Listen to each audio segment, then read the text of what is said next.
ቀንዲሉ ዲፕሎማት ጸሐፌ ትእዛዝ አክሊሉ ሀብተወልድ በኢትዮጵያ የፖለቲካና የዲሞክራሲ ታሪክ ውስጥ ጉልህ ስፍራ ካላቸው ታላላቅ ግለሰቦች መካከል አንዱ ስለመሆናቸው ይነገራል።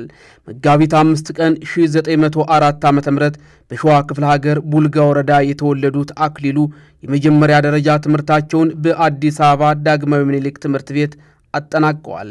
ከዚያም ወደ ውጭ ሀገር በማቅናት በግብጽና በፈረንሳይ ከፍተኛ ትምህርታቸውን እንደተከታተሉም ታሪካዊ መዛግብታቸው ያሳያል። በተለይም በፈረንሳይ ፓሪስ ከሚገኘው ታዋቂው ሶርቦን ዩኒቨርሲቲ በሕግና በፖለቲካ ሳይንስ ዘርፍ መመረቃቸው ለወደፊት የዲፕሎማሲ ስኬታቸው ትልቅ መሰረት እንደጣለላቸውም ይነገራል። ወደ ሀገራቸው ከተመለሱ በኋላም በተለያዩ ከፍተኛ የስልጣን እርከኖችም አገልግለዋል።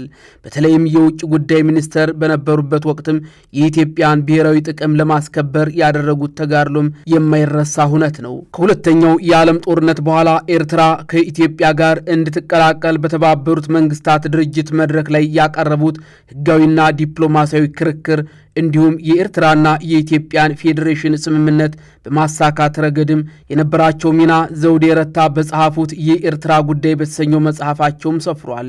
በተጨማሪም የአፍሪካ አንድነት ድርጅት ሲመሰረትና መቀመጫው አዲስ አበባ እንዲሆን በማድረግ ሂደት ውስጥም ካደረጓቸው አስተዋጽኦች ባሻገር የቀዳማዊ ኃይለ ሥላሴ ታማኝ አማካሪ በመሆንም ለረጅም ዘመናት አገልግለዋል።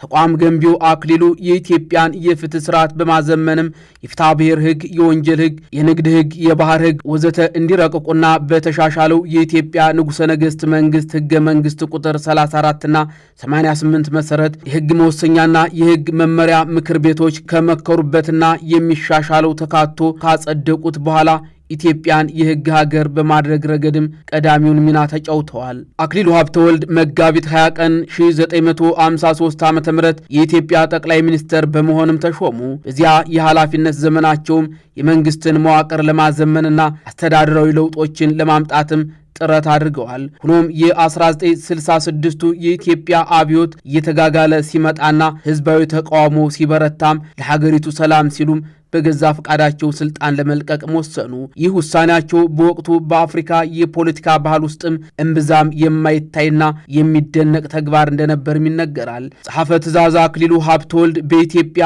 የዲፕሎማሲ ታሪክ ውስጥ በክርክር ብቃታቸውና በሀገራዊ ተሟጋችነታቸው የሚጠቀሱባቸው ዋና ዋና ጉዳዮችም አሉ።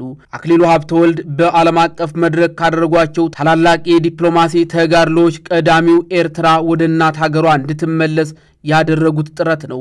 በወቅቱ በነበሩት የተባበሩት መንግስታት ድርጅት ስብሰባዎች ላይም ኤርትራ በኢኮኖሚም ሆነ በፖለቲካ ራሷን ችላ መቆም እንደማትችልና ከኢትዮጵያ ጋር ያላት ታሪካዊና ስትራቴጂካዊ ቁርኝት የማይነጠል መሆኑንም በሕግና በምክንያት በማስደገፍም ተከራክረዋል።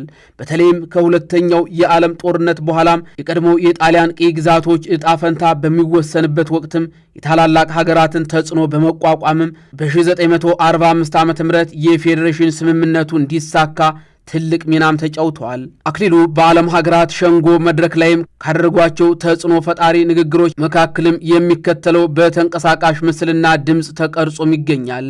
ሀገር ኢትዮጵያ በዓለም ሸንጎ ላይ ፍርድ ተነፍጓት ስታዝን የመጀመሪያ ጊዜ አይደለም።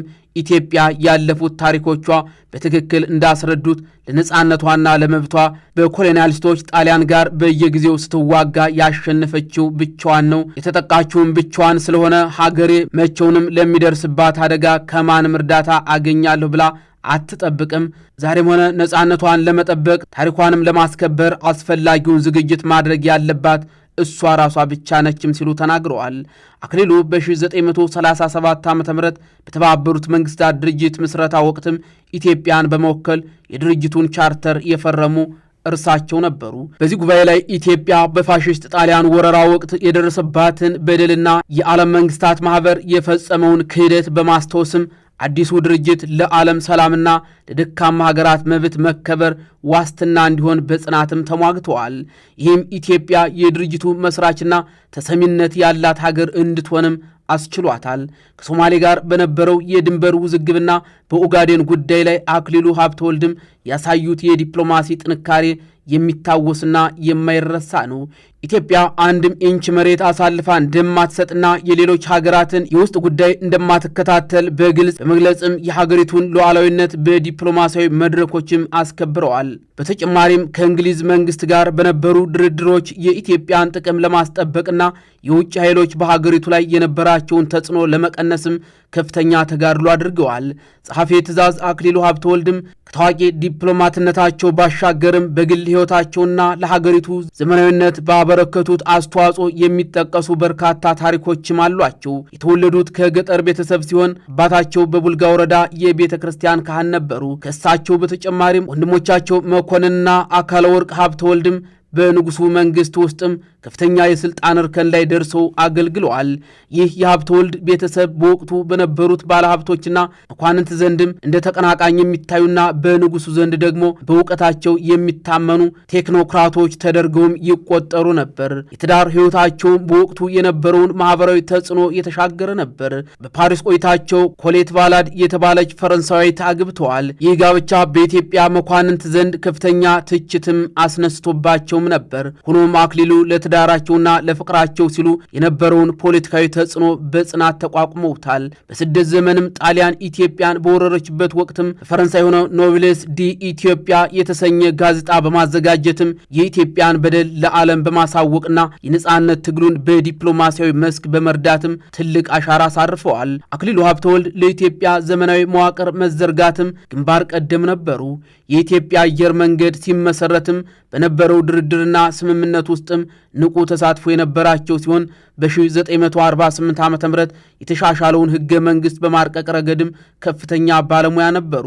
ከጠቅላይ ሚኒስተርነታቸው ጎን ለጎን ያዙት ጸሐፌ ትእዛዝ ወይም ሚኒስተር ደ ፕላን የተሰኘው ሹመትም የንጉሱን ትእዛዞች የመመዝገብና የመንግስትን ማህተም የመጠበቅ ትልቅ ኃላፊነት የነበረው በመሆኑ በዘመኑ በነበረው የመንግስት አስተዳደር ውስጥም ቁልፍ ሰው ነበሩ።